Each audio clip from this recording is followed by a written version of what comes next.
দেশের বিদগ্ধ অর্থনীতিবিদ ডক্টর দেবপ্রিয় ভট্টাচার্য বলার পরে মোটামুটি আপনাদের একটা আন্দাজ হয়ে গিয়েছে যে আজকের বিষয়বস্তু এবং কি ধরনের সংস্কার, ঐক্য এবং নির্বাচন প্রক্রিয়া কিভাবে হওয়া উচিত।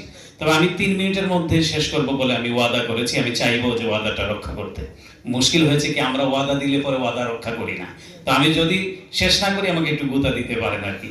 তো আমি যখন জুম্মার নামাজে মাঝে মধ্যে যেতাম, মসজিদের ইমাম সাহেব যখন দোয়া করতেন, একটা দোয়া শুনতাম যে ইয়া আল্লাহ আমাদেরকে সবাইকে তুমি এক এবং নেক বানাও।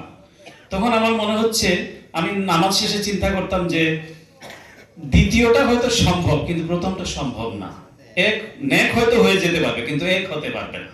এই যে ঐক্য, কিন্তু যখন দেখলাম যে বাংলাদেশের মানুষের উপরে, বাংলাদেশের সরকারের উপরে এবং অধিকার প্রতিষ্ঠার বিষয়ে পার্শ্ববর্তী একটি রাষ্ট্র থেকে যেভাবে ক্যাম্পেইন করা হলো, যেভাবে বাংলাদেশকে বিকৃতভাবে চিত্রিত করা হলো, তখন পুরো জাতি আবার দ্বিতীয়বার মতো ঐক্যবদ্ধ হলো।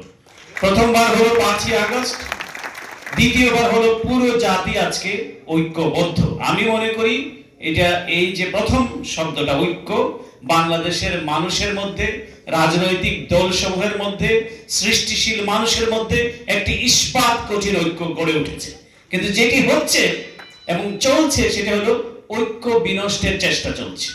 আমরা গণতন্ত্রের কথা বলি কিন্তু আমি নিজে গণতান্ত্রিক হতে চাই না। যেমন আমি কথায় আরে ভাই আপনি আমার চেয়ে বেশি বুঝেন নাকি, তার মানে আমি বেশি বুঝি, আমি কিন্তু গণতান্ত্রিক না। আরে ভাই আগে আমারটা শুনেন। এই যে অগণতান্ত্রিক, এবং আমরা এই যে সাম্য, মর্যাদা এসবের কথা বলি কিন্তু আমি একটু উপরে থাকতে চাই, একটু প্রিভিলেজ থাকতে চাই। ছোট্ট ছোট্ট বিষয়, আপনি এলিভেটরের জন্য দাঁড়িয়েছেন লিফটের মধ্যে, কিন্তু আমি চাইবো আমি আগে উঠে যাব, আমি একটু পোশাক আশাকে ভালো, আমি একটু বড় পদ। আর কিছু মানুষ আছে খুব ভক্তি করছে আমাকে, এত ভক্তি, এত নমনীয়। এই যে বৈষম্য, আপনি একটু কোনো কাজে সরকারি অফিসে যাবেন, ওসি সাহেব বসে থাকবে, কতক্ষণে আপনি তাকে স্যার বলবেন।